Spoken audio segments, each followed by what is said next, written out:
Good morning everyone. आज हम लोग जो क्वेश्चन सॉल्व करने जा रहे हैं वो क्वेश्चन है आपका असाइनमेंट बेस्ड क्वेश्चन, क्योंकि आपको इस बार के असाइनमेंट में ये क्वेश्चन दिया गया है और बहुत ही सिंपल सा क्वेश्चन है। तो चलिए पहले देखते हैं हमारा क्वेश्चन है क्या। Prove that the length of tangent drawn from an external point of a circle are equal. यानी आपको बात किसकी की जा रही है, तो सबसे पहले आप देखिए आपको सर्कल की बात की जा रही है। यानी आपको पहले ड्रॉ क्या करना है, सर्कल बनाना है। तो आप सबसे पहले एक सर्कल ड्रॉ करेंगे। आपने सर्कल बना लिया और सर्कल का ये सेंटर है जिसे हम डिनोट करते हैं ओ से। उसके बाद कह रहा है कि आपको सर्कल में क्या लेना है, तो टेंजेंट लेना है। तो टेंजेंट मीन्स होता है वो लाइन जो सर्कल को बाहर से टच करके निकल जाए, उसे कहते हैं हम लोग टेंजेंट। तो आपको ये प्रूफ करना है कि जो टेंजेंट आप ड्रॉ करेंगे इस सर्कल में किसी भी एक्सटर्नल पॉइंट से, कौन से पॉइंट से आपको करना है, external point. External point that means बाहर के पॉइंट, सर्कल से बाहर का कोई भी एक पॉइंट आप ले लीजिए। हमने ये पॉइंट लिया है P। इस पॉइंट से आपको इस सर्कल पे टेंजेंट ड्रॉ करना है और फिर प्रूफ करना है कि वो जो आप टेंजेंट बनाएंगे उसका लेंथ इक्वल होगा। तो आप ड्रॉ कर लीजिए दो टेंजेंट। तो ये आपने टेंजेंट ड्रॉ कर लिया। इसका नाम दे देते हैं हम A एंड B। यानी टेंजेंट जहाँ पे टच कर रहा है सर्कल को, उसको हमने पॉइंट का नाम दिया है A एंड B। तो आपको दिख रहा है ये टू टेंजेंट हो गया PA और PB। अब आपको क्या प्रूफ करना है कि इनका जो लेंथ है वो इक्वल होगा, यानी PA की वैल्यू PB के इक्वल होगी।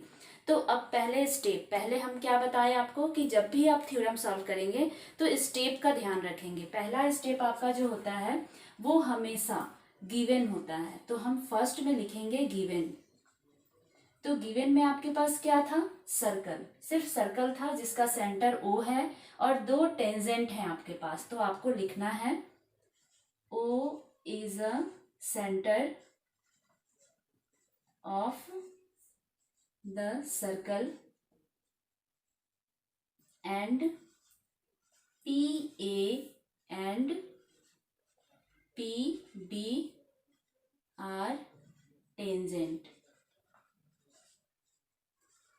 ये आपने लिख लिया क्योंकि ये आपको गिवन है, जो आप क्वेश्चन के अकॉर्डिंग ड्रॉ किए तो उसमें आपको समझ में आ गया।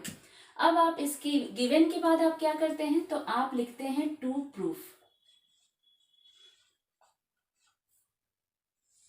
अब हमें प्रूफ क्या करना है, तो आप समझ चुके हो क्वेश्चन में दिया है कि आपको दिखाना है कि लेंथ ऑफ जो टेंजेंट है वो एक्सटर्नल पॉइंट से आप जब ड्रॉ करते हैं तो वो दोनों की जो लेंथ होगी वो इक्वल होगी। यानी प्रूफ करना है आपको PA इक्वल PB। अब इसके बाद हमारा जो थर्ड पॉइंट होता है वो होता है कंस्ट्रक्शन। तो कंस्ट्रक्शन में हम क्या करेंगे, सिंपल सा कंस्ट्रक्शन करना है आपको। P को O से ज्वाइंट किया, A को भी O से और B को भी O से। यानी जो हमारा सेंटर था उससे हमने ये 3 पॉइंट्स जो है इनको ज्वाइन कर दिया। तो लिखेंगे हम join OP OA and OB। ये ज्वाइन करने के बाद आप देख सकते हैं कि ये 2 पार्ट्स में 2 ट्रायंगल आपको दिख रहे हैं। तो सिंपल, अगर इन दोनों को हमें इक्वल दिखाना है तो हमें इन दोनों ट्रायंगल को प्रूफ करना होगा कॉन्ग्रेंट। अगर कोई भी 2 ट्रायंगल कॉन्ग्रेंट होता है, इसका मतलब क्या है कि उसके क्रॉसपॉन्डिंग जो साइड्स होते हैं वो ऑलरेडी इक्वल हो जाते हैं। तो आपको इन्हें प्रूफ करना है कॉन्ग्रेंट। तो अब हम स्टार्ट करते हैं प्रूफ। प्रूफ स्टार्ट करने के लिए आपको 2 ट्रायंगल जो बने हैं उनको लेना होगा। लिखेंगे हम in triangle POA and triangle POB। इन दोनों ट्रायंगल को आपको कॉन्ग्रेंट प्रूफ करना है। तो कॉन्ग्रेंट प्रूफ करने की प्रॉपर्टी क्या होती है, आपको कोई भी साइड्स इक्वल दिखाने होंगे या फिर आपको एंगल्स इक्वल दिखाने होंगे। लेकिन 3, अगर आप 3 प्रॉपर्टीज इनके सिमिलर इक्वल दिखा देते हैं तो आप कह सकते हैं कि ये दोनों ट्रायंगल आपस में कॉन्ग्रेंट हैं। तो आप देख सकते हैं कि ये जो पार्ट आपने लिया है OP, ये कॉमन साइड है। क्यों? क्योंकि OP जो है आपके इस ट्रायंगल का भी पार्ट है और OP आपके इस वाले ट्रायंगल का भी पार्ट है। तो OP हो गया कॉमन साइड, तो आप लिखेंगे OP इक्वल PO और रीजन में लिखेंगे कॉमन साइड। ये फर्स्ट आपने निकाल लिया। सेकंड, आप जान रहे हैं कि सेंटर से जब भी हम कोई लाइन ड्रॉ करते हैं डायमीटर पे, तो वो रेडियस कहलाता है। यानी OA भी रेडियस है और OB भी रेडियस है और सर्कल का रेडियस ऑलवेज इक्वल होता है।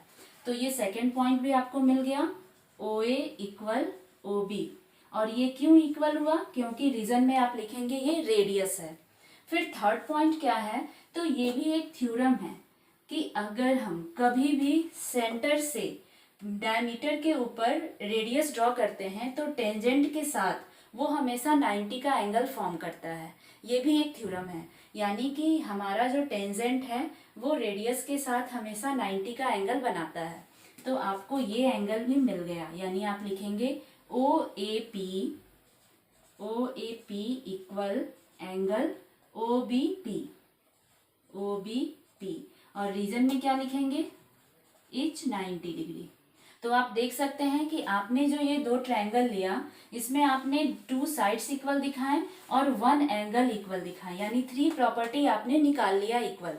तो हम कह सकते हैं कि ये जो दो ट्रायंगल हमने लिए हैं वो हो गया हमारा कॉन्ग्रुएंट। तो हम लिखेंगे therefore triangle POA is congruent to triangle POB। ये कॉन्ग्रुएंट का साइन है। और ये क्यों हुआ, किस थ्योरम पे बेस्ड आपने इसे सॉल्व किया है? तो आप बताएंगे ये 2 साइड्स थे और ये एंगल, तो आप लिखेंगे साइड एंगल साइड।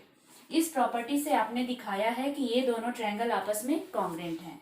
जब कोई ट्रायंगल कॉन्ग्रुएंट हो जाता है तो उसके सारे कॉरस्पॉन्डिंग पार्ट्स एक दूसरे के इक्वल होते हैं। तो PA ये आपका हो गया PA इक्वल PB और रीजन में क्या लिखेंगे? By CPCT। CPCT का फुल फॉर्म क्या होता है? Corresponding part of congruent triangle. आपको यही चीज यहाँ पे हमने दिखाया था कि प्रूफ करना है और ये आपने प्रूफ कर लिया। आप लिखेंगे हेंस प्रूफ्ड।